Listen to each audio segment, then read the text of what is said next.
पड़ेगा और ये भी कि इस वक्त जो कराची में हो रहा है ये कोई थर्ड पार्टी है, कोई थर्ड सोर्स है जो कि एक्टिव हो जाती है, जो फायदा उठा लेती है, जो आर्ग्यूमेंट्स और काउंटर आर्ग्यूमेंट्स सामने आ रही होती हैं। आप क्या कहेंगे? बिल्कुल चिनॉय साहब अपने हवाले से बिल्कुल जो जिम्मेदारी उनके पास है सही कह रहे हैं। देखें, मिलजुल के तो बहुत दफा बैठ चुके हैं और जहां तक मुत्तहिदा कौमी मूवमेंट का ताल्लुक है वो लिस्टें भी प्रोवाइड कर चुकी है और रिकॉर्ड पे चीजें हैं। सारी आवाम को पता है कि कौन लोग हैं जो कराची का अमन तबाह कर रहे हैं। आज भी, कल भी किलिंग हुई हैं, आज भी किलिंग हुई हैं और मासूम लोगों की जानें ज़ाया हो रही हैं।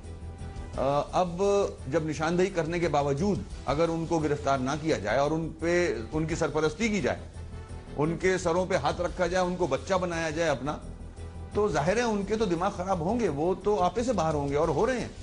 मतलब मुख्तलिफ इलाकों में कराची की जाके फायरिंग करना, टारगेट किलिंग करना, ये कहाँ का वो है। और फिर रेंजर्स मौजूद है, पुलिस मौजूद है, बिल्कुल इनके खिलाफ एक्शन लेना चाहिए, जितनी जल्द हो सके एक्शन लेना चाहिए ताकि ये जाने जाया होने से रुके।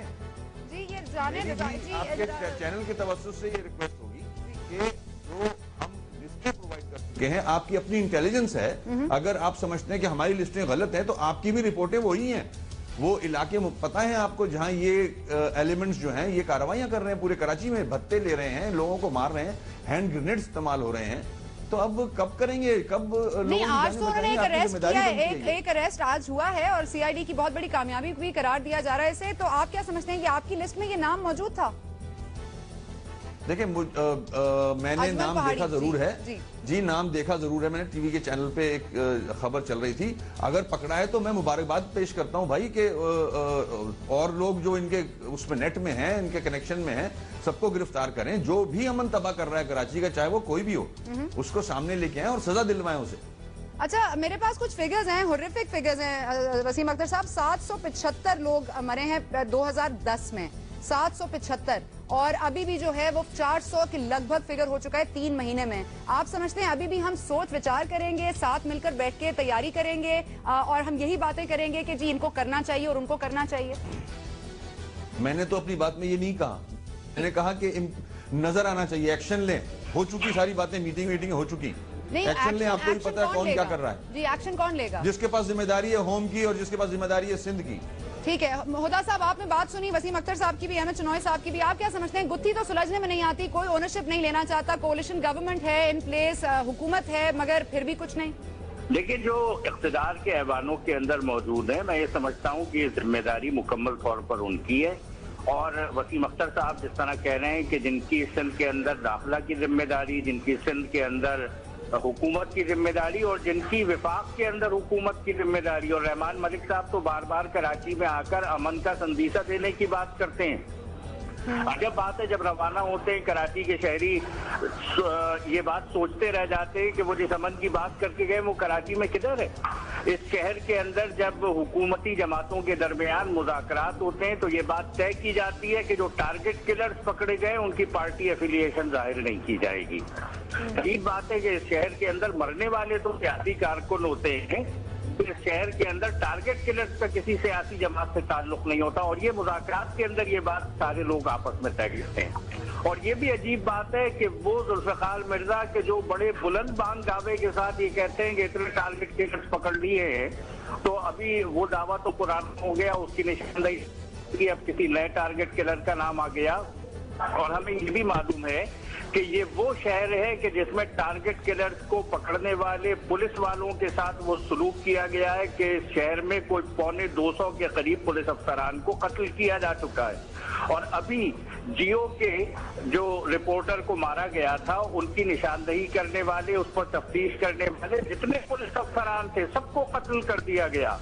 इस शहर के अंदर कातिल को तहफ़्फ़ुज़ हासिल है, इस शहर के अंदर मक़तूल कमजोर है, कानून कमजोर है, और इस शहर के अंदर कोई कातिल नहीं पकड़ा जाता, बल्कि जब भी कातिलों को पकड़ने के बारे में कोई बात होती है तो मुज़ाकरात होते हैं और सब कुछ टाइम फिश हो जाता है। ठीक है, कातिल को तहफ़्फ़ुज़ हासिल होता है। मैं चिनॉय साहब, ये कौन से कातिल हैं, क्या कहाँ से आते हैं, इनकी पुष्टपनाही कौन करता है? क्योंकि अगर हमारी हुकूमत नहीं है, अगर हमारे कोalition पार्टनर्स नहीं है, कोई थर्ड फोर्स है, कोई थर्ड कुव्वत है, तो वो कौन है?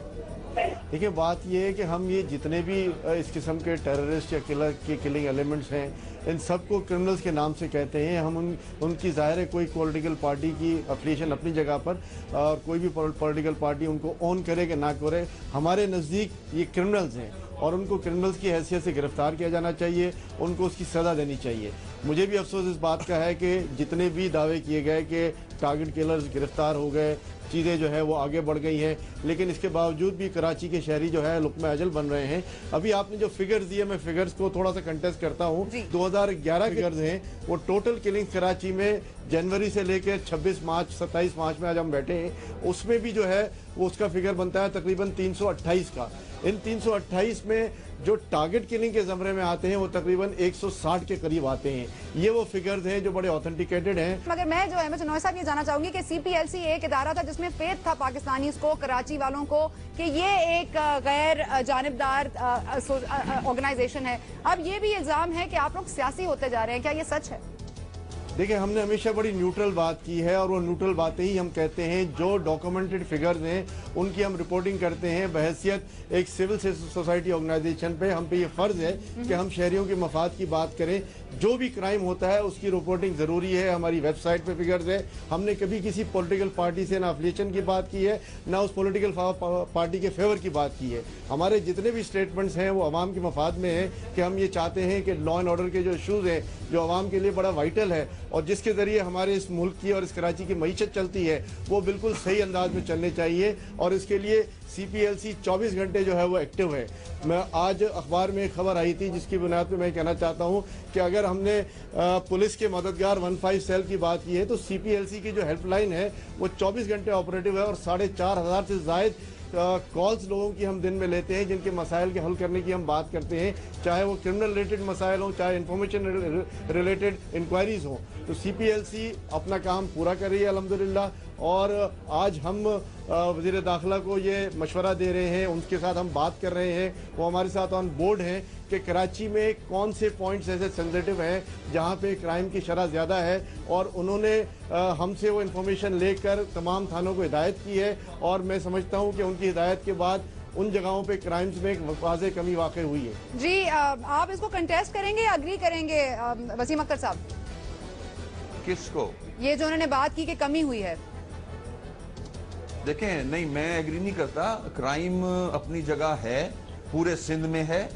अखवा बराए तावान बढ़ता जा रहा है इंटीरियर सिंध में।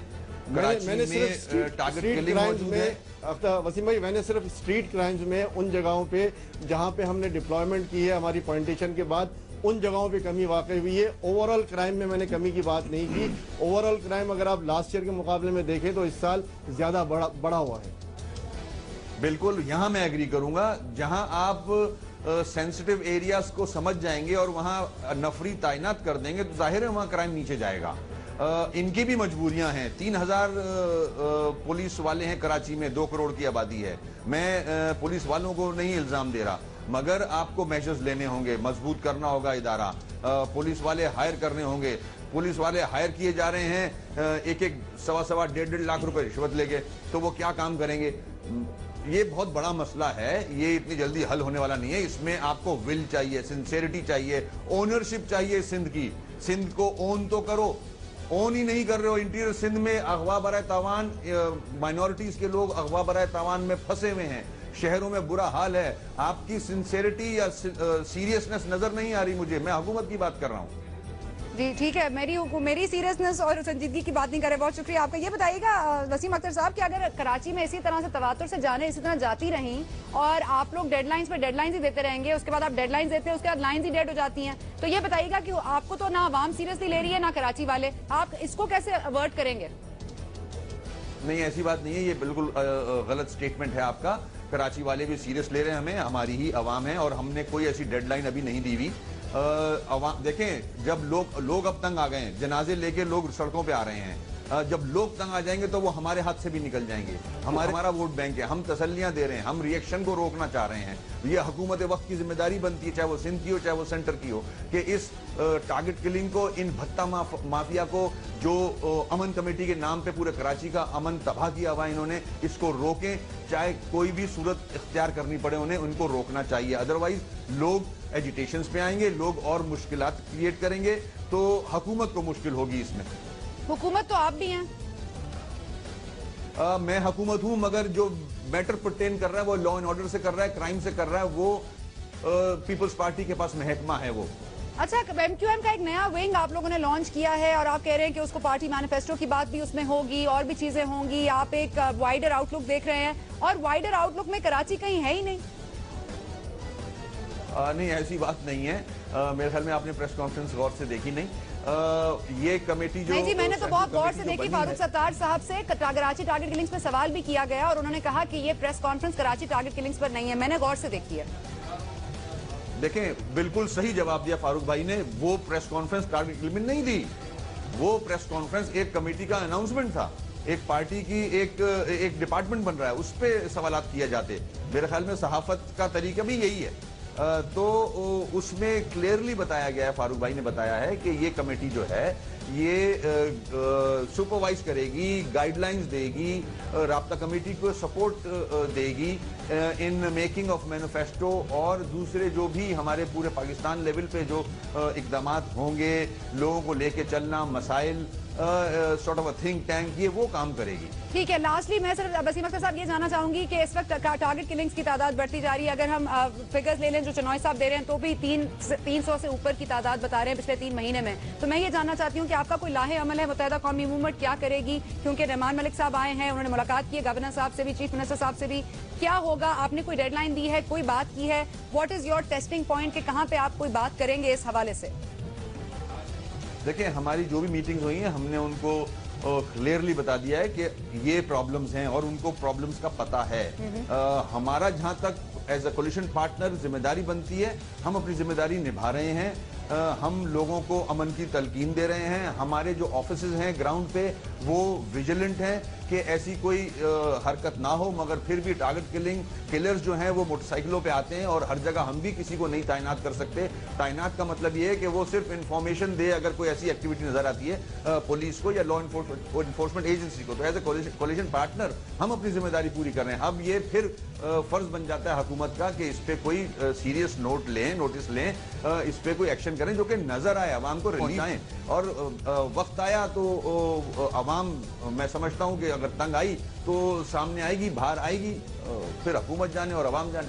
ठीक है, बहुत शुक्रिया आपका जी। मेराजुल हुदा साहब, मैं आपसे आखिर में पूछना चाहूंगी क्योंकि ये तो देख रहे हैं कि हुकूमत के ये फराइज हैं और कोalition पार्टनर्स के ये फराइज हैं। इस वक्त जो स्टेक होल्डर है, जमात इस्लामी भी एक स्टेक होल्डर है कराची की, आप क्या समझते हैं हल क्या है? और ड्रोन्स पर तो हम मुसलसल सुन रहे हैं कि बंद किए जाने चाहिए, कराची टारगेट किलिंग पे कोई नहीं बोलता।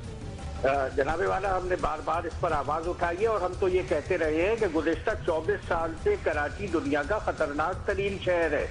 आज ये सूरत हाल बनी हुई है कि वो कराची जो कभी तिजारत का, ट्रेड का हब हुआ करता था, अब भत्ता का और टारगेट किलिंग का हब है। इस शहर कराची को की अहमियत पाकिस्तान के अंदर पाकिस्तान की शहरत की है, इसका तहफ़्फ़ुज़ करना।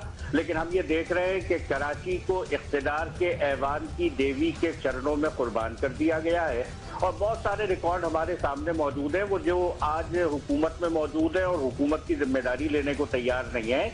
जब वज़ारत दाखिला इस शहर में मौजूद थी, सारे रिकॉर्ड आप कहेंगे हम पेश करेंगे कि कराची उस वक्त भी बहुत खतरनाक शहर था। ठीक है, अब जराइम के अंदर मजीद इजाफा हो गया है, लेकिन आज शहर कराची का तहफ़्फ़ुज़ करना पाकिस्तान की हुकूमत की जिम्मेदारी है और इसमें सियासी मफादात से बालातर होकर तमाम मुजरिमों को गिरफ्तार करना पड़ेगा, चाहे वो उनकी अपनी पार्टी के हों, चाहे वो किसी और पार्टी से ताल्लुक रखते हों।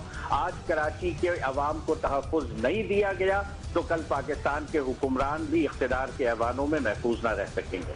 बहुत बहुत शुक्रिया आपका मेराजुल हुदा साहब, आपने हमें ज्वाइन किया। लेकिन मैं आपका बहुत शुक्रिया, वसीम अख्तर साहब आपका बहुत शुक्रिया। और जिस तरह से लास्ट बात की मेराजुल हुदा साहब ने बहुत क्लियरली, वो यही है कि हमें बालातर होकर सोचना पड़ेगा, पॉलिटिकल पार्टीज को ये देखना पड़ेगा कि कहाँ पर किस तरह से बिला तफरीक कार्रवाई की जा सके और ऑफकोर्स कराची वालों को तहफ़्फ़ुज़ देना पड़ेगा। और अगर कराची को तहफ़्फ़ुज़ ना किया गया तो वाकई कोई भी कहीं भी महफूज नहीं रहेगा। जाने से पहले हम आपको ये बताना चाहेंगे कि आज से हमने अपने प्रोग्राम लेकिन की वेबसाइट लॉन्च कर दी है और अब आप इस वेबसाइट के जरिए प्रोग्राम की एक्सक्लूसिव वीडियोस के साथ साथ बिहाइंड द सीन्स, कैमरा के पीछे के मनाजिर भी देख सकेंगे। इसके अलावा आप लेकिन फोरम ज्वाइन करके प्रोग्राम में अपनी आवाज भी शामिल कर सकते हैं। हमारा वेब एड्रेस है www.geo.tv/lekin। हमें आपके फीडबैक का इंतजार रहेगा। कल तक के लिए अल्लाह हाफ़िज़।